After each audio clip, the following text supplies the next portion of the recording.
하나님 말씀은 사도행전 16장 16절에서 22절 말씀입니다. 사도행전 16장 16절에서 22절입니다. 사도행전 16장 16절에서 22절 같이 함께 합독하겠습니다. 우리가 기도하는 곳에 가다가 점치는 귀신 들린 여종 하나를 만나니 점으로 그 주인들에게 큰 이익을 주는 자라. 그가 바울과 우리를 따라와 소리질러 이르되 이 사람들은 지극히 높은 하나님의 종으로서 구원의 길을 너희에게 전하는 자라 하며 이같이 여러 날을 하는지라. 바울이 심히 괴로워하여 돌이켜 그 귀신에게 이르되 예수 그리스도의 이름으로 내가 네게 명하노니 그에게서 나오라 하니 귀신이 즉시 나오니라. 여종의 주인들은 자기 수익에 소망이 끊어진 것을 보고 바울과 실라를 붙잡아 장터로 관리들에게 끌어갔다가 상인들 앞에 데리고 가서 말하되 이 사람들이 유대인인데 우리 성을 심히 요란하게 하여 로마 사람인 우리가 받지도 못하고 행하지도 못할 풍속을 전한다 하거늘 무리가 일제히 일어나 고발하니 상관들이 옷을 찢어 벗기고 매로 치라 하여. 여기까지 읽겠습니다. 아멘. 이번에 제가 코로나로 인해서 격리되었었는데 기도해 주신 분들께 감사를 드립니다. 어떤 분 집에 초대를 받아서 식사를 하고 나서 그 다음 날부터 이제 증상이 있어가지고 조금 힘들었는데 코로나 이 테스트에서 음성 반응 나왔습니다. 그래서 아무 코로나는 검출되지 않았고요. 여러분도 좀 안심하셔도 됩니다. 어쨌든 근데 아직 기관지가 회복되지 않아서 기침이 조금 나옵니다. 계속 기도해 주시기 바랍니다. 지난 화요일에 이 목회자 독서 모임이 있었습니다. 온라인으로 진행이 되었는데 지영은 목사의 신약의 사람들이라는 책으로 함께 목사들이 모여서 의견을 나누었습니다. 저도 소그룹 리더로 함께 섬겼습니다. 이 책은 EBS 교육 프로그램에서 신약과 구약에 대한 책을 한 권씩 출간할 계획을 세웠는데 이제 신약 부분에 있어서는 이 지영원 목사에게 부탁을 해서 책이 만들어졌습니다. 책은 이제 신약의 내용을 잘 요약해서 이제 쉽게 읽을 수 있도록 해 놓았는데 중간중간에 아주 좋은 인사이트들이 많이 있습니다. 그 중에 인상적인 것은 저자가 탕자의 비유는 구원을 말해주는 이야기이고 선한 사마리아인은 성숙을 말해주는 비유라는 것입니다. 그러니까 구원을 받고 우리가 성숙한 삶을 살아가야 하는데 그것에 대해서 예수님께서 이 두 가지의 비유를 말씀해 주셨다는 것입니다. 탕자의 비유는 아마도 여러분들이 다 잘 아는 내용일 겁니다. 한 아버지에게는 두 아들이 있었는데 둘째 아들이 아버지의 유산을 먼저 달라고 해서 멀리 떠나 있었습니다.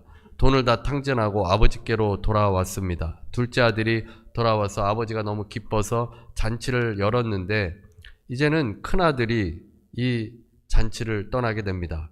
둘째 아들은 자신의 죄를 깨닫고 아버지께로 돌아왔는데 정작 그 곁에 있던 큰아들은 아버지를 외면하게 됩니다. 우리가 둘째 아들과 같이 하나님 아버지를 떠나서 살다가 이 땅을 지으신 하나님, 나를 지으신 하나님, 그 하나님을 깨닫고 돌아오는 것이 구원이라는 것입니다. 탕자의 비유에서 볼 수 있는 것은 하나님 아버지는 잃어버린 자들에 대해서 무한한 용서와 용납과 사랑을 가지신 분이신 것입니다. 그래서 언제든지 주님께로 돌아오면 구원을 얻게 됩니다. 그러나 아무리 곁에 있는 그 큰아들과 같은 유대인들이라 할지라도 하나님을 떠나면 구원을 잃어버리게 됩니다. 그러니까 구원이라는 것은 하나님께로 그 무한한 사랑 가운데로 들어오는 것, 주님 안으로 들어오는 것이 구원입니다. 그 다음에 두 번째는 선한 사마리아인의 비유입니다. 선한 사마리아인의 이야기도 간단한 이야기입니다. 어떤 사람이 예루살렘으로 내려가다가 강도를 만났습니다. 예루살렘은 해발 800m에 자리한 산성 도시입니다. 그에 반해서 여리고는 예루살렘에서 북동쪽으로 30km 정도 떨어져 있고 해발 고도가 지중해보다 더 낮은 250m 더 낮은 도시입니다. 그러니까 여리고가 굉장히 낮은 도시입니다. 그래서 예루살렘에서 여리고로 내려가는 사람들이 이제 많이 있는데 그 중에 강도를 만나서 매를 맞고 또 피투성이가 되기도 합니다. 이제 한 사람이 이제 그 예루살렘에서 여리고로 내려가다가 이제 강도를 만난 것입니다. 거의 죽은 사람 곁을 이제 세 사람이 지나가고 있는데 먼저 제사장입니다. 제사장은 시체를 가까이 하면 직무를 수행할 수가 없습니다. 그런데 이 비유에서 보게 되면 이 직무를 마치고 집으로 돌아가는 길입니다. 이제 그 성전에서의 직무를 다 마치고 돌아가기 때문에 얼마든지 이 사람을 도와줄 수 있고 도와주어야만 하는 상황입니다. 그런데 제사장은 그냥 지나갑니다. 그 다음으로 레위인이 지나갑니다. 레위인도 성전 제사와 관련된 일을 하는 사람입니다. 이 사람이 제사장처럼 예루살렘에서 직무를 마치고 내려가는지는 분명하지 않은데 성경에 보면 그도 이와 같이 한 레위인도 그곳에 이르러 라는 표현으로 볼 때 그도 역시 직무를 마치고 돌아가는 중이었습니다. 그런데도 돕지 않았습니다. 마지막으로 사마리아인이 등장합니다. 사마리아 사람은 이 혼혈인입니다. 유대인들은 이방인들보다 사마리아인들을 더 무시하고 멸시한다고 합니다. 지옥의 땔감으로 생각합니다. 사마리아 사람들은 유대교의 정통성도 잃어버리고 신앙의 순수성도 잃어버리고 이 혈통도 잃어버렸기 때문에 그들을 아주 무시하고 그들을 좋아하지 않습니다. 예수님께서 사마리아 사람을 등장시킨 것은 분명 의도가 있으십니다. 사마리아 사람은 유대인들에게 천대받던 사람입니다. 그러나 그가 강도 만난 사람을 정성껏 도와주었습니다. 응급치료를 하고 자신이 다니면서 늘 머무던 주막 주인에게 2데나리온을 주면서 치료를 부탁했습니다. 1데나리온은 노동자가 하루에 벌 수 있는 임금입니다. 그것을 주면서 돈이 부족하면 이제 다시 돌아오는 길에 비용을 더 내겠다고 약속했습니다. 이 이야기를 마친 예수께서 율법 교사에게 질문합니다. 내 생각에는 이 세 사람 중에 이 강도 만난 자의 이웃이 누가 되겠느냐라고 물었습니다. 율법 교사는 자신을 원 안에 중심에 놓습니다. 그러니까 율법 교사가 원 안에 있고 그 중에 사람들이 이렇게 둘러 있는 겁니다. 그래서 이 둘러 있는 사람들 중에 누가 내 이웃인가라고 예수님께 묻는 겁니다. 이웃이 누구인가? 이웃이 무엇인가? 그러니까 내 중심이고 내 중심적인 사고를 가지고 그들 중에서 나에게 잘해주는 사람은 이웃이다 이렇게 생각하는 겁니다. 그런데 예수님께서는 반대로 말씀하신 것입니다. 원의 중심에는 강도 만난 사람이 있고 사람들이 주변에 서 있는 겁니다. 그 율법 교사도 강도 만난 사람이 가운데 있으면 그 원 주위로 서 있는 겁니다. 그러면서 누가 지금 저 한가운데 있는 불쌍한 사람에게 다가가겠는가? 저 불쌍한 사람에게 다가가는 사람이 이웃이다라고 말하는 것입니다. 예수님께서는 자기 중심적인 사고를 가진 율법 교사에게 다른 사람을 생각하도록 말씀하신 것입니다. 누가 너에게 이웃인가를 묻지 말고 내가 누구에게 이웃이 되어야 하는지를 물어라 라는 말씀인 것입니다. 또 한 가지 중요한 점이 있습니다. 율법 교사의 이웃 개념은 고정적입니다. 내 이웃이 누구냐고 묻습니다. 나와 한편이 될 사람이 누구냐고 묻습니다. 이렇게 모인 집단을 도당이라고 합니다. 때를 지어서 못된 일을 꾸미는 무리를 말합니다. 그러나 예수님께서 누가 이웃이 되겠느냐라고 물었을 때 이웃은 고정된 집단이 아닙니다. 어떤 사건이나 상황에서 어렵고 힘든 사람들을 돕는 사람, 그 사람이 비로소 이웃이 됩니다. 그러니까 이웃은 필요할 때마다 발생하는 사건입니다. 그러니까 이웃은 있는 것이 아니라 이웃은 되는 것입니다. 누가 여러분의 이웃인가를 생각하기 전에 여러분은 누구의 이웃인가를 생각해 보아야 합니다. 여러분은 누구의 이웃입니까? 내 이웃이 아닌 사람을 구별하는 것은 성숙한 사람의 일이 아니라는 겁니다. 내가 중심에 있고 사람들을 쭉 둘러놓은 다음에 너는 내 이웃이고 너는 아니고 이웃이고 아니고 뭐 이렇게 하는 것은 크리스찬의 성숙한 모습이 아니라는 겁니다. 우리는 어려움을 당하는 사람들 주위에 서서 그 사람을 도울 수 있는 이웃이 되어야만 하는 것입니다. 결코 쉬운 일은 아닙니다. 희생이 필요하고 시간과 물질이 필요하게 되어집니다.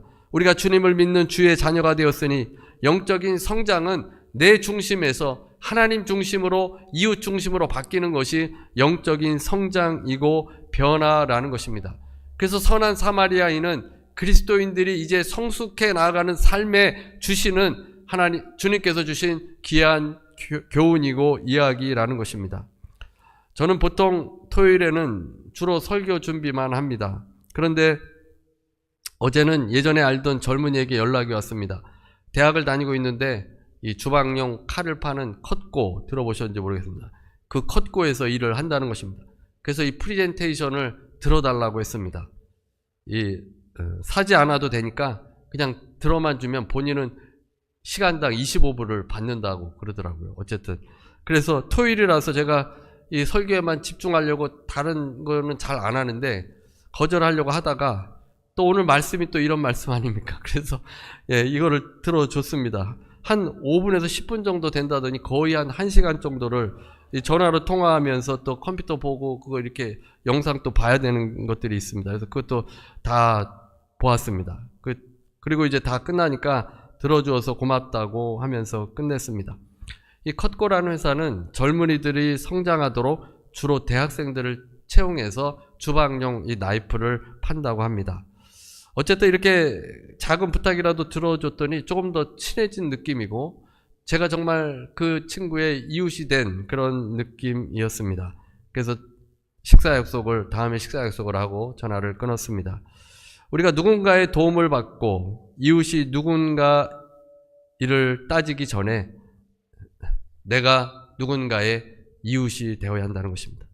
내가 누구를 도와주었나? 자기 중심의 삶에서는 결코 예수님을 닮은 삶을 살아갈 수 없습니다. 우리가 대단한 거를 돕는다기보다는 일상에 매일 반복되는 삶이지만 여러분에게 도움이 자꾸 눈에 들어오거나 또 그런 전화가 오거나 그렇게 될 겁니다. 그때 우리가 시간을 내고 물질을 내고 그런 것들 헌신해서 그 사람의 이웃이 되어주라는 것입니다. 지영원 목사는 이 책에서 변화를 확인할 수 있는 요인을 말했습니다. 인정욕구, 재물, 혈연, 지연을 중심으로 한 집단의식, 이타적 목적입니다.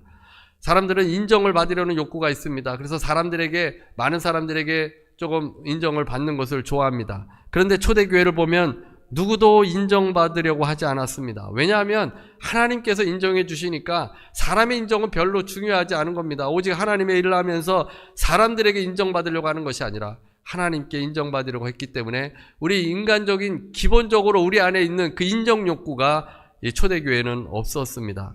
재물은 어떻습니까? 재물도 초대교회 때 예루살렘 교회 때는 자신의 재물을 교회에 내려놓았습니다. 자신의 재산을 나누는 것은 생명을 나누는 것처럼 귀한 일인데 변화의 역사가 일어났기 때문에 재물을 하나님께 내려놓은 것입니다. 18세기 영국의 복음 전도자 존 웨슬리는 나는 주머니가 회개하지 않은 사람의 회개를 믿지 않는다라고 했습니다. 재물의 변화, 나만 위해서 쓰던 사람이 헌금을 하거나 또 이웃을 위해서 쓰게 되는 것, 그것도 변화의 증거인 것입니다. 그 다음에 혈연과 지연을 중심으로 한 집단의식입니다. 헬라파 유대인과 히브리파 유대인이 예루살렘 교회에서 구제에 관련돼서 이 분쟁이 생기지 않았습니까? 아마도 대부분의 사람들은 히브리 유대인들이 많기 때문에 히브리파 유대인들을 집사로 세울 겁니다. 그런데 초대교회 예루살렘 교회는 모두 다 7명의 집사 모두 다 헬라파 유대인으로 세웠습니다. 소수의 사람들을 세웠다는 겁니다. 그러니까 집단의식을 내려놓은 것입니다. 변화했기 때문에 이런 집단의식이 사라졌습니다. 그 다음에 이타적인 목적입니다. 이기적인 목적이 아니라 이타적인 목적으로 살았습니다. 크리스찬들의 이러한 모습으로 초대교회 때부터 살아왔기 때문에 로마가 국교로 종교를 삼을 때 기독교를 택하게 된 것입니다. 이 네 가지에서 변화가 되었다면 여러분은 성장하고 있는 증거를 얻는 것입니다. 인정의 욕구 어떻습니까? 인정의 욕구가 있습니까? 조금만 인정 안 해줘도 삐지십니까? 이러면 아직 변화가 덜 된 거예요. 하나님 바라보고 일해야 됩니다. 인정 욕구, 재물, 나만을 위해서 사용하는 것에서 이제 좀 나눌 수 있는 삶. 그 다음에 집단의식, 혈연, 지연에 묶여져서 거기에 묶여있는 것도 변화되어야 되고 우리의 삶이 이타적으로 나아가게 되면 예수님을 믿고 여러분은 지금 계속 성화되어가는 과정, 성숙되어가는 과정 가운데 있습니다. 우리가 사도행전을 통해서 바울과 바나바 믿음의 사람들을 살펴보았는데 이들의 변화의 모습이 확연히 드러납니다. 오늘 본문 배경은 빌립보입니다. 사도 바울과 그 일행이 빌립보에 왔을 때 빌립보에는 유대인들이 많지 않았습니다. 보통 남자 10명만 돼도 회당을 지어서 거기서 안식일에 예배를 드리는데 빌립보에는 남자 10명이 되지 않기 때문에 강가에 모여서 기도를 했습니다. 그래서 바울과 그 일행도 강가에 갔다가 이 루디아라는 여성을 만나는데 이 루디아는 여성 사업가입니다. 그 루디아의 간청으로 인해서 그 집에 머물게 되는데 그 집은 빌립보 교회의 시작이 됩니다. 이제 바울과 그 일행은 기도하러 가게 되는데 귀신 들린 여종을 하나 만납니다. 이 귀신 들린 여종은 주인에게 돈을 많이 벌어다 주는 여종이었습니다. 그러니까 앞일을 예측하거나 또 과거 일을 맞추거나 이 점을 치는 그런 여종입니다. 귀신이 들려서 그런 일들을 행했습니다. 근데 이 여종이, 귀신 들린 여종이 바울 일행을 따라다니면서 소리 질렀던 것입니다. 17절입니다. 그가 바울과 우리를 따라와 소리 질러 이르되 이 사람들은 지극히 높은 하나님의 종으로서 구원의 길을 너희에게 전하는 자라 하며, 바울 일행에게 이 사람들, 바울과 그 이 사람들은 하나님의 종으로 구원의 길을 전파한다라고 했습니다. 바울과 그 일행들이 하나님의 종인 것은 맞습니다. 하지만 여기서 이 귀신 들린 여종이 하나님의 종이라고 할 때 그 하나님은 그리스 신화에 나오는 제우스를 가리킵니다. 따라서 제우스 신의 사자로서 제우스 신이 내려주는 구원의 길을 전하는 자라고 하는 것입니다. 이것은 사실이 아니기 때문에 바울이 괴로워했던 것입니다. 그런데 정말 괴로운 것은 또 다른 이유가 있었습니다. 귀신 들린다가 쫓아올 때 바울은 즉시 이 귀신을 물리쳐 줄 수 있었습니다. 그러나 즉시 쫓아내지 않았습니다. 여러 날을 그렇게 바울 일행을 괴롭히게 했습니다. 바울이 괴로워서 예수 이름으로 명하노니 그에게서 나오라 이렇게 명령하니까 즉시 귀신이 떠나갔습니다. 19절에서 바울이 왜 지체했는지가 나오게 됩니다. 19절입니다. 여종의 주인들은 자기 수익의 소망이 끊어진 것을 보고 바울과 실라를 붙잡아 장터로 관리들에게 끌어갔다가, 바울은 이 여종의 귀신을 쫓아내면 끌려갈 것을 알았던 것입니다. 사람들이 이 여종을 통해서, 귀신 들린 애를 통해서 돈을 벌고 있었기 때문에 귀신을 쫓아내버리면 앞일을 맞출 수 없을 뿐만 아니라 그런 어떤 점치는 행위를 할 수 없기 때문에 이 사람들이 가만히 있을 리가 없습니다. 그러면 바울과 그 일행들을 감옥에 가두게 될 겁니다. 바울이 빌립보에 어떻게 왔습니까? 원래 소아시아로 가려고 했는데 성령의 인도하심을 따라 이제 유럽으로 행선지를 바꾸고 빌립보까지 왔습니다. 이곳에서 이제 복음을 많이 전해야 되는데 이제 벌써 감옥에 갇히게 되면 복음을 전할 수 없게 됩니다. 그래서 여러 날을 두었던 것 같습니다. 그러나 결국 바울은 이 여종을 도왔습니다. 이 여종의 이웃이 되기로 했습니다. 이 여인을 자유케 해주기 위해서 잡혀갈 것을 무릅쓰고 귀신을 내어 쫓아버린 것입니다. 이 여인에게는 주인들이 있었지만 그들은 진정한 이웃이 아닙니다. 이 여종을 그냥 단순히 돈벌이로만 사용했을 뿐입니다. 진정한 이웃이 된 사람은 바울이었습니다. 사람들은 돈 버는 길이 막히게 되자 주민들을 선동했습니다. 장터로 끌고 갔는데 그것에 공무원이 있었습니다. 그들을 이야기해서 이들이 행하지도 못할 풍속을 전한다고 고발했습니다. 그 상관들이 화가 나서 옷을 찢어벗기고 매로 치라고 했습니다. 바울이 우려한 대로 된 것입니다. 귀신들이 이 여종을 낫게 하면 이런 일이 벌어질 것을 바울이 훤히 바라보고 있었던 겁니다. 누구도 이 여종을 낫게 할 수도 없었고 또 낫게 한다면 이런 어려움들이 다가올 겁니다. 그럼에도 불구하고 바울은 진정한 하나님의 종이었기 때문에 이 여인을 불쌍히 여겨서 고쳐주었습니다. 사실 사도 바울의 일행의 모습 하나하나를 빌립보 사람들은 지켜보고 있습니다. 이 여종을 이용하며 돈을 벌었던 사람들도 빌립보 주민들은 잘 알고 있습니다. 그러나 바울이 사람을 사랑하고 사람에게 그리스도의 복음을 증거하면서 하나님의 일을 하게 되어지니까 그 모든 것들을 빌립보 사람들은 지켜보게 되어서 나중에는 주님을 믿게 되는 그런 역사들이 일어나게 됩니다. 하나님의 종들은 누구이겠습니까? 이웃이 되어주는 사람입니다. 혼자 힘으로, 스스로의 힘으로 할 수 없는 일을 그런 사람들에게 찾아가서 이웃이 되어주는 사람이 바로 하나님의 종들입니다. 선한 사마리아인이 되는 사람이 하나님의 종들입니다. 이 귀신 들린 여종이 불렀던 진정한 하나님의 종은 이웃이 되는 사람들이라는 것입니다. 어제 신문에 보니까 은둔형 외톨이로 사회복지를 돕는 분의 기사가 있었습니다. 더 유스 단체라는 곳인데 이 대표의 이야기가 인상적입니다. 한 은둔형 외톨이는 똥과 오줌으로 방 전체가 뒤덮여 있습니다.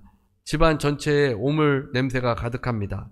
이 학생은 왜 화장실이 아닌 방에서 볼일을 보는 것입니까? 이 학생이 왜 그런지 이해할 수가 없습니다. 그런데 그 이유가 참으로 의외입니다. 방 밖으로 나와 가족들을 마주치게 되는 게 두려워서 화장실을 못 가요 라고 했습니다. 그러니까 얼마든지 방에 나가서 이제 화장실에 갈 수 있는데 가족들과 마주치는 것이 두려워서 그 방 안에서 용변을 다 해결하려고 한 것입니다. 그래서 이 학생은 누구보다도 지긋지긋한 이 은둔 생활을 그만두고 싶어 했는데 그만둘 수가 없었던 겁니다. 자기 힘으로 할 수 없는 겁니다. 그래서 용기를 내서 SOS 전화를 걸었습니다. 전화 상대는 사람을 세우는 사람들 더 유스의 김재열 대표입니다. 김 대표를 집으로 와달라고 요청했고 며칠 뒤 그의 집을 방문했습니다. 이 학생과 마주본 김 대표는 아무 조언도 상담도 하지 않았습니다. 그저 자신의 일상 얘기부터 사는 이야기들을 늘어놓았습니다. 그러자 이 학생도 경계를 풀고 곧 주저리 자신의 이야기를 꺼내 놓았다는 것입니다. 이분의 사역이 한 10년 정도 되었는데 청소년들을 만나는 일입니다. 나이가 40대 중반인데 왜 이런 일을 하는지 묻게 되자 그가 놀라운 대답을 합니다. 자신의 딸이 뇌성마비를 앓고 있다고 합니다. 자신의 딸이 행복해지기 원하는데 딸이 커서 사회에 나가면 적응하지 못할까 봐 걱정이 됐습니다. 딸이 행복하게 살 수 있는 세상을 만들어주고 싶은데 그러기 위해서는 다른 이들도 행복해야 한다고 생각한 것입니다. 그래서 상처받은 이들의 아픔을 돌보기 시작했다고 했습니다. 이분이 학생들에게 잔소리를 하기보다는 그들의 친구가 되어줄 때, 그들의 이웃이 되어줄 때 은둔형 외톨이들이 방 밖으로 나와서 새로운 세상에 살게 되었다는 것입니다. 우리가 하나님의 종들이라면 바로 이런 사역을 우리가 해야 합니다. 주님께서 선한 사마리아인의 비유를 통해서 우리가 구원받은 이후에 어떻게 살아야 할 것을 말씀해 주신 것처럼 우리는 돕는 이웃이 되어야 합니다. 내 이웃이 누구인가? 나를 도와줄 사람은 누구인가? 이것을 묻지 말고 내가 누군가의 도움이 될 수 있는지를 물어야 한다는 것입니다. 마태복음 5장 6절에 보면 의에 줄이고 목마른 자는 복이 있나니 그들이 배부를 것이며 자기 욕망에 굶주린 사람이 복이 있는 것이 아닙니다. 의에 줄이고 목마른 사람이 복이 있습니다. 하나님의 종들이라면 내 욕심에 목마를 것이 아니라 의에 목말라 있어야 합니다. 하나님의 종이었던 바울은 자기에게 불이익이 올 것을 알았지만 더러운 귀신의 손아귀에 있는 그 여종을 자유케 해 주었습니다. 내가 누구의 이웃이 되는지를 생각하는 것이 하나님의 종들입니다. 여러분은 누구의 이웃입니까? 도움이 필요한 자들을 하나님께서 보내시기 때문에 그를 돕는 것이 곧 하나님의 일입니다. 또 변화되고 성숙한 삶으로 나아가는 것입니다.